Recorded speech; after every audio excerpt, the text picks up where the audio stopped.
అంకమధ్యమము 4 పద్ధతుల్లో మనం చెప్పుకున్నాం. ప్రత్యక్ష పద్ధతి, పరోక్ష పద్ధతి, సోపాన వచ్చిన పద్ధతి, సంకలన పద్ధతిలో మనం అంకమధ్యమాన్ని ఒక ప్రశ్నకు పరిష్కరించడం జరిగింది. ఈరోజు మనం మధ్యగతం గురించి చెప్పుకుంటాం. మీరు నిన్న ఆ ప్రాబ్లంని నేను ఎక్కించాను. మధ్యగతం గణన చేయాలి, దత్తాంశానికి మధ్యగతం గణన చేయము అని తరగతాంతరము 20 నుంచి 30, 30 నుంచి 40, 40 నుంచి 50, 50 నుంచి 60, 60 నుంచి 70, 70 నుంచి 80, 80 నుంచి 90.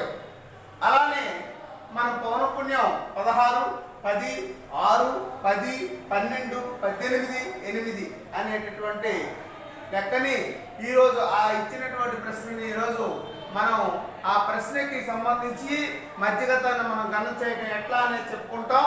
మొట్టమొదటి మధ్యగతం గణన చేయాలంటే అది లెక్కని ఏ శ్రేణిలో ఇచ్చాడు అనేటటువంటిది మనం ముందు గమనించాలి.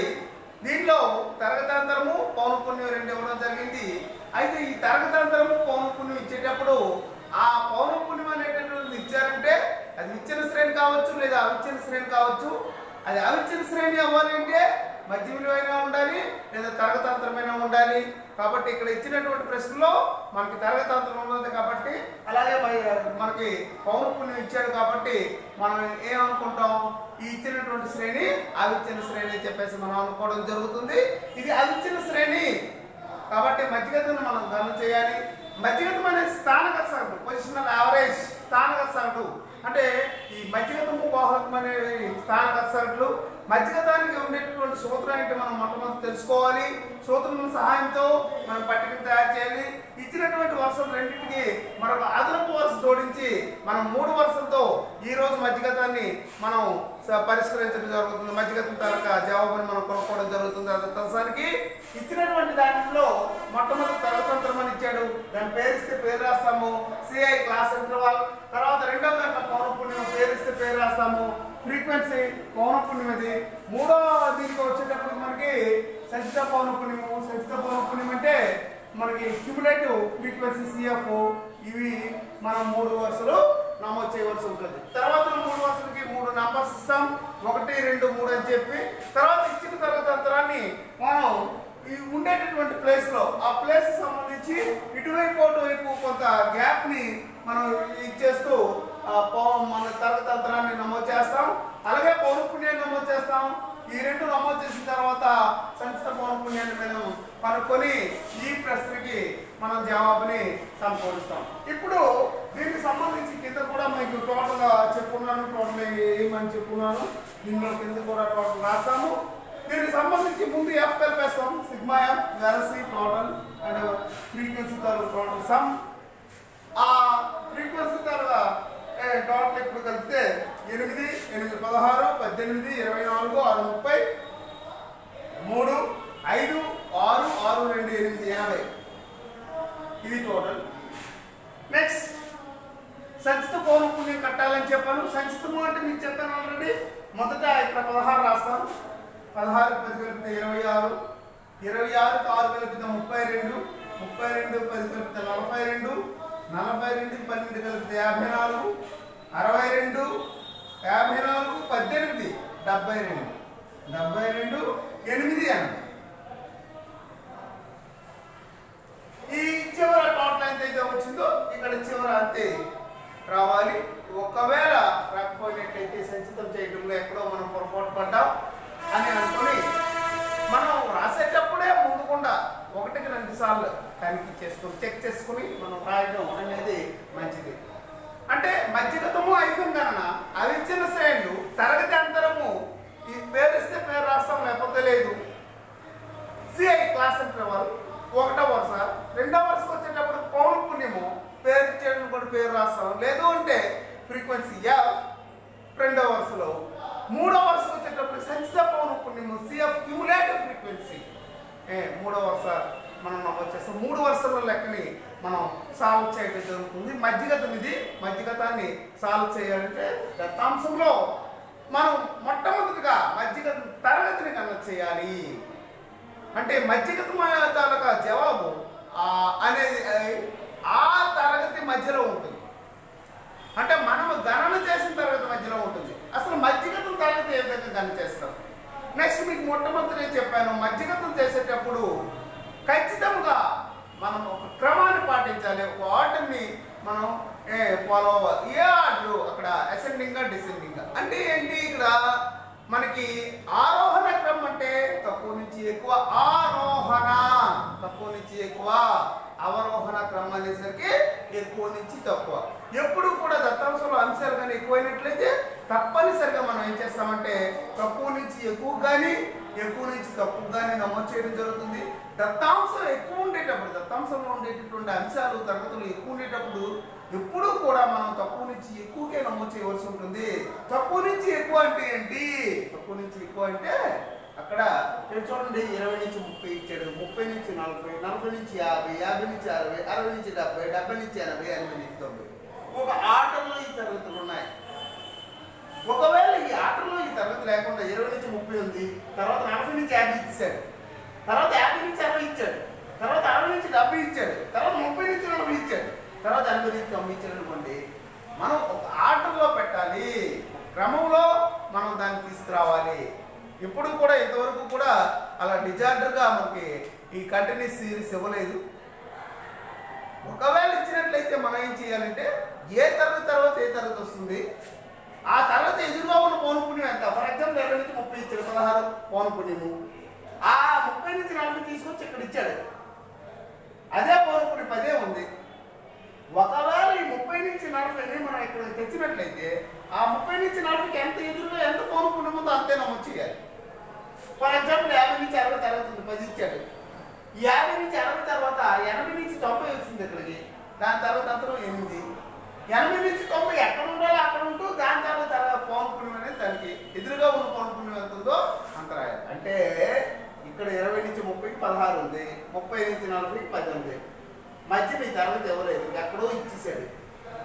ఆ తరగతి మళ్ళీ అక్కడ అమర్చి దానికి ఎదురుగా ఉన్న పౌనపుణ్యం 6 తెచ్చి మనం ఇక్కడ రాయాలి. అంటే ఏంటంటే ఏ తరగతికి ఎదురుగా ఉన్న పౌనపుణ్యం ఆ తరగతికి ఎదురుగానే నమోదు చేయాలి.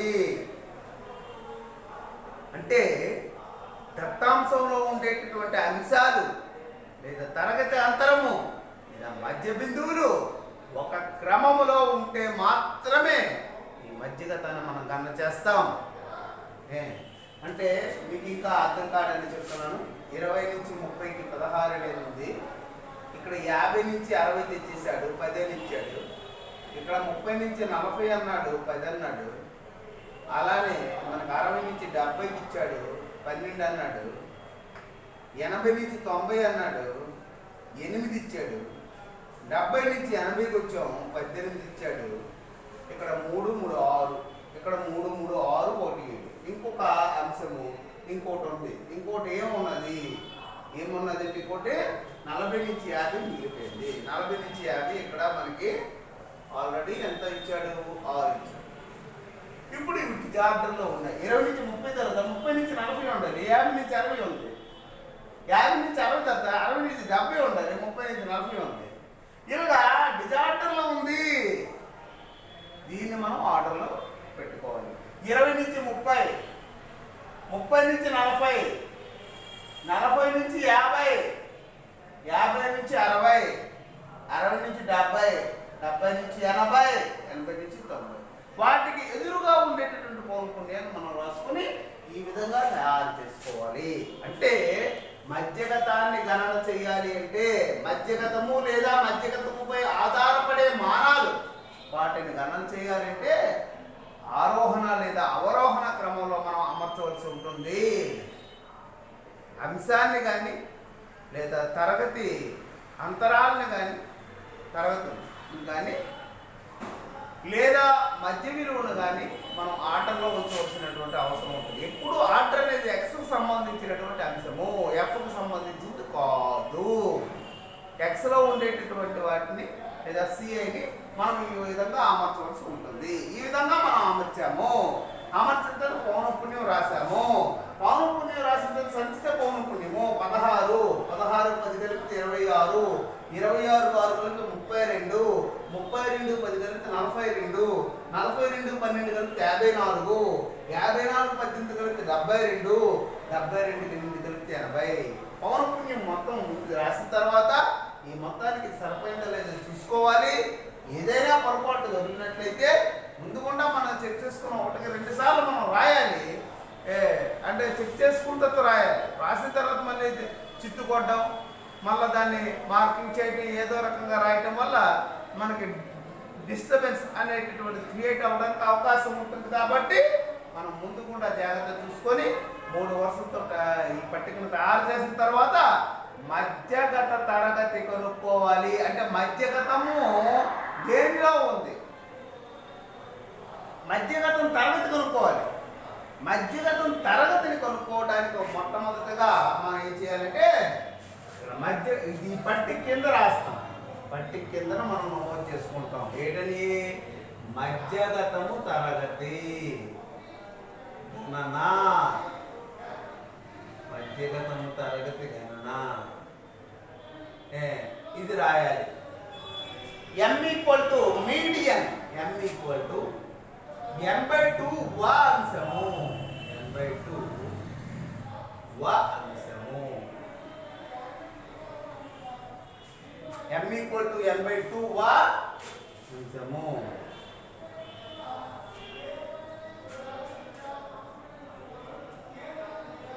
n అంటే ఏంటి? పౌనఃపున్యాల మొత్తము. n అంటే ఇక్కడ n అంటే పౌనఃపున్యాల మొత్తం. పౌనఃపున్యాల మొత్తము.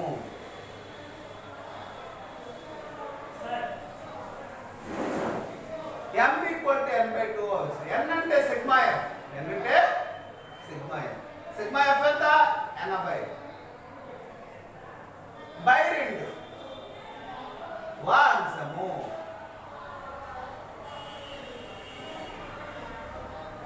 నలభైవ అంశము. ఈ 40వ అంశం అనేటటువంటిది అంటే 80 సగం ఎంత?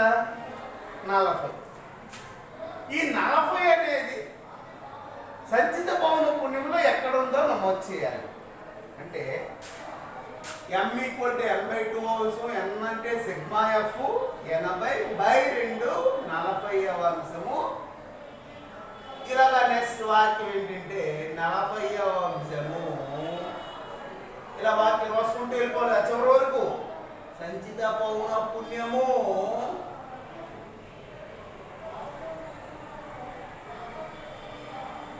సంచిత పౌనఃపున్యం వరుసకు రండి. 16 40 దీంట్లో లేదు. 26లో 40 లేదు. 32లో కూడా 40 లేదు. 42కి వచ్చినప్పుడు 42 వరకు అని అర్థం అవుతుంది. అండ్ 42 వరకు అంటే 40 దీంట్లో ఉన్నట్టు అది. అంటే ఇది ఇక్కడ వరకు 16 ఇక్కడ వరకు ఉన్నట్టుగా 16 దాటి 26 వరకు ఇక్కడ, 26 దాటి 32 వరకు ఇక్కడ, 32 దాటి 42 వరకు ఇక్కడ.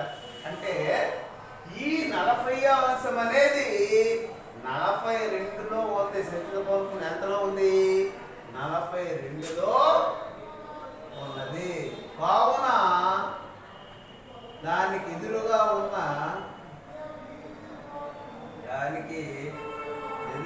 ఉన్న తరగతి మధ్యగతం తరగతి అవుతుంది. మధ్యగతము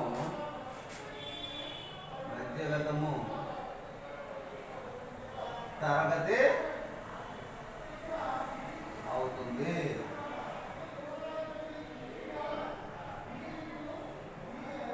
అంటే మనం చేయవలసింది ఏంటి?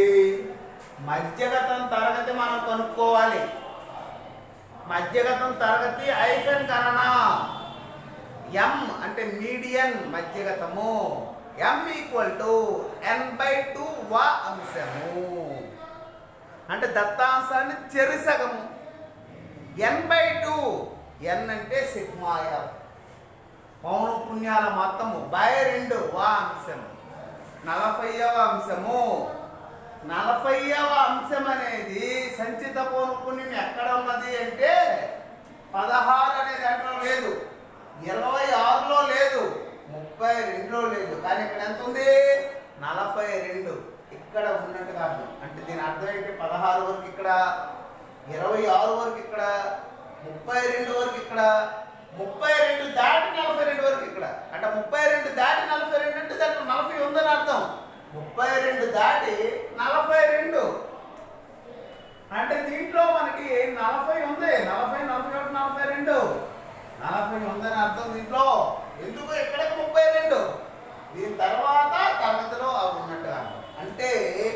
అర్థం ఏంటి? ఇక్కడ మనం తరగతి అంతరాలకు ఎదురుగా పౌనఃపున్యాలకు ఎదురుగా సంచిత పౌనఃపున్యాలు ఎగుడు దిగుడు లేకుండా సమానంగా రాసేటట్లుగా చూసుకుని ఇక్కడ ఇది 4వ అంశము, ఇక్కడ కూడా 4వ తరగతి ఇక్కడ చూసుకోవాలి. అంటే 42కి ఎదురుగా, అంటే ఇక్కడికి వచ్చేటప్పటికి మనం కరెక్ట్గా ఒక గీత గీయాలి. గీతను మనము గీసుకోవాలి. ఖచ్చితంగా గేట్ ఎదురుగా అవి రాసుకోవాలి. ఇక్కడికి వచ్చేటప్పటికి ఇది L1,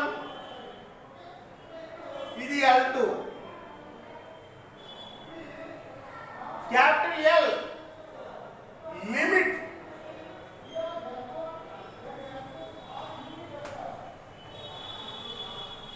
L1 లోవర్ లిమిట్,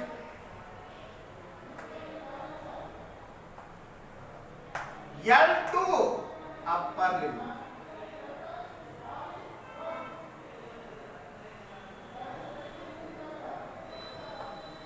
అంటే LL UL L1 L2 limit lower limit upper limit L1 L2. ఈ ఎదురుగా ఉండేటటువంటి పౌనఃపున్యం F, దానికి ఎదురుగా ఉంటూ మీద ఉండేటటువంటి సంచిత పౌనఃపున్యం CF, క్యుములేటివ్ ఫ్రీక్వెన్సీ. వీటిని మనం నమోదు చేసుకోవాలి. అంటే మనం ఏం చేయాలి? మధ్యగతము తాలూకా తరగతిని గణన చేయాలి. M = n/2 అంశం, 80/2, 40 అంశం. సంచిత పౌనఃపున్యం ఎక్కడ వరకు లేదు, 33 నుంచి 42 వరకు ఇక్కడ ఉన్నట్టుగా దాంట్లో 40 అనేది ఉంటుంది. కాబట్టి దానికి ఎదురుగా సమానంగా గీత గీస్తూ ఈ తరగతిని మనం మధ్యగతం తరగతిగా భావిస్తాము. అంటే దాని అర్థం ఏంటంటే 50 నుంచి 60 మధ్యగతం తరగతి. 40వ అంశం సంచిత పౌనఃపున్యం 42లో ఉన్నది. కావున దానికి ఎదురుగా ఉన్న తరగతి మధ్యగతం తరగతి అవుతుంది. therefore మధ్యగతం తరగతి ఈక్వల్స్ టు మధ్యగతం తరగతి ఈక్వల్స్ టు అంటే ఈక్వల్ టు 50 నుంచి 60. ఇది మనకు మధ్యగతం తరగతి. ఇప్పుడు ఈ అంశాలన్నింటినీ కూడా మనం నమోదు చేసేస్తాం. అంటే మీకు చెప్పాను ఎచ్చటా అని ఎక్స్ప్లెయిన్ చేయాలని. మీరు ఇప్పుడు చేయవలసిన పని చూడండి. మధ్యగతము హైఫెన్ గణన, అవిచ్ఛిన్న శ్రేణులు, తరగతి అంతరము క్లాస్ ఇంటర్వల్, పౌనఃపున్యము ఫ్రీక్వెన్సీ, సంచిత పౌనఃపున్యము క్యుములేటివ్ ఫ్రీక్వెన్సీ. Next numbers 1, 2, 3. తదుపరి తరగతి అంతరం 20 నుంచి 30, 30 నుంచి 40, 40 నుంచి 50, 50 నుంచి 60, 60 నుంచి 70, 70 నుంచి 80, 80 నుంచి 90. పౌనఃపున్యం 16, 10, 6, 10, 12, 18, 8.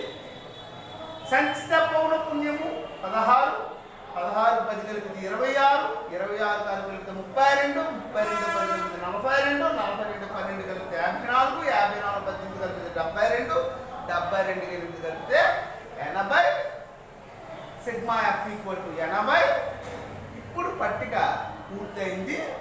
దానికి దిగువగా మధ్యగతము తరగతిని గణన చేయాలి. మధ్యగతము తరగతి హైఫెన్ గణన లెక్కింపు. M = n/2 అంశము, that equals to sigma F = 80. ఈ 80/2వ అంశము 40వ అంశము. ఈ 40వ అంశం అనేది సంచిత పౌనఃపున్యం ఎచ్చట ఉన్నదో కనుక్కోవాలను. 40వ అంశం అనేది సంచిత పౌనఃపున్యము 42లో ఉన్నది. అవునా, దానికి ఎదురుగా ఉన్న తరగతి మధ్యగతము తరగతి అవుతుంది. therefore మధ్యగతము తరగతి ఈక్వల్స్ టు 50 నుంచి 60. అది వచ్చిన తర్వాత ఆ మధ్యగతం తరగతిని 50 నుంచి 60గా భావిస్తాం. అతడి నుంచి చివరి వరకు ఒక వరుసగా కింద ఒక లైన్ ఏర్పాటు చేసుకుంటూ 50ని L1 అని, 60ని L2 అని, 10ని F అని, దానికి పై తరగతి తాలూకా సంచిత పౌనఃపున్యాన్ని CFగా మనం నమోదు చేసుకుంటాము. L1, L2, F, పై తరగతి సంచిత పౌనఃపున్యాన్ని CF. ఇది మనం పట్టికను పూర్తి చేసాం. మధ్యగతం తరగతి గణన చేసాం. గణన చేసి సూత్రానికి సంబంధించినటువంటి అంశాలు ప్రతిక్షేపించడానికి గాను వాటి విలువలను గుర్తించాం. ఇప్పుడు సూత్రాన్ని మనం రాసి దానిలో విలువల్ని ప్రతిక్షేపిస్తాం. ప్రతిక్షేపించిన తర్వాత మనం రాబట్టవలసినటువంటి మధ్యగతం అనేది దాని విలువ వస్తుంది. ఇప్పుడు చూడండి, ఇవన్నీ కూడా మనం చెప్పాను కదా, ఇవన్నీ కూడా ఎక్కడ రాసుకోవాలి, మనము రఫ్లో రాయాలి. లేదు అంటే బుక్లెట్ వెనక లాస్ట్ పేజ్లో మనం రాసుకోవాల్సినటువంటి అవసరం ఉన్నది. ఇక్కడ మధ్యగతం మనం దాన్ని తెలుస్తాం. ఇప్పుడు ఒకసారి చూడండి, ఫాస్ట్గా మనం నమోదు చేసుకుంటే మనకి ఈజీగా మీకు అర్థమవుతుంది. రఫ్లో ఫాస్ట్గా నమోదు చేసుకుంటే ఎప్పుడైనా చేసుకోవడానికి అవకాశం ఉంటుంది. కాబట్టి చెప్పినవి ఇక్కడ బోర్డులో సైజుని బట్టి మనం దగ్గరగా రాస్తే మీకు అంత అర్థం కాదు. కాబట్టి పట్టికను రాసి ఈ రఫ్ వర్క్ చేయడం జరిగింది. కాబట్టి మీరు వేగవంతంగా ఆ రఫ్ బుక్లో రాసుకుని తదుపరి దాన్ని మనం ఫైట్ చేసుకోవడానికి అవకాశం ఉంటుంది. ఇప్పుడు మనం మధ్యగతం తాలూకా మనం ఆన్సర్ని రాబడతాం.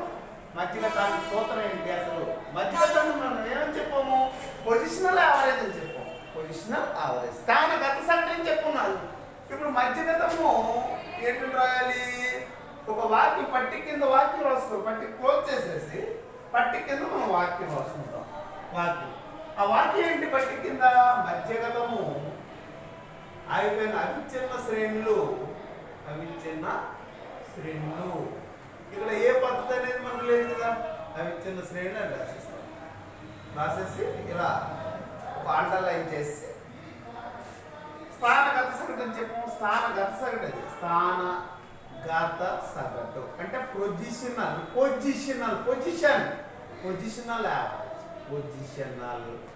యావరేజ్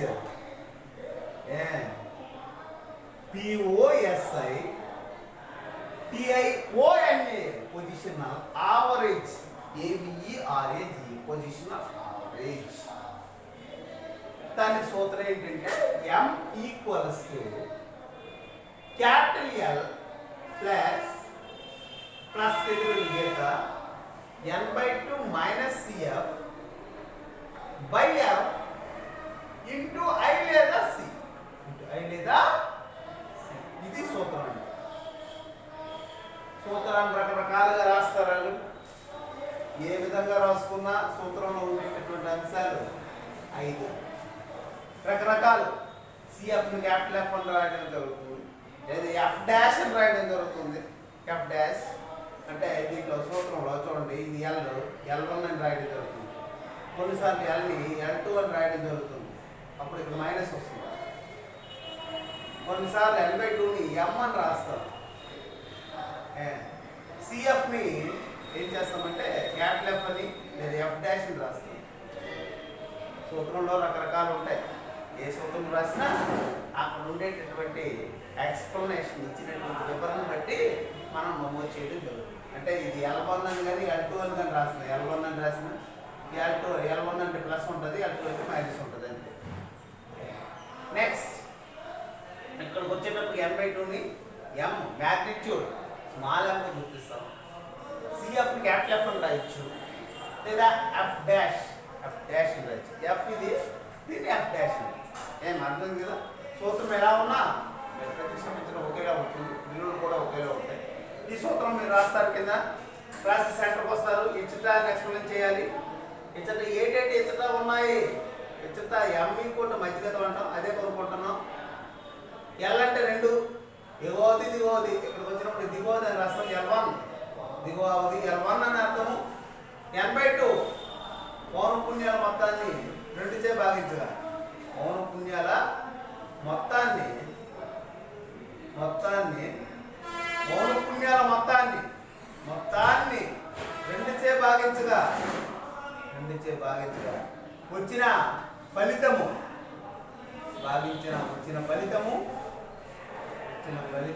భాగఫలం అన్నమాట. ఫలితము అలానే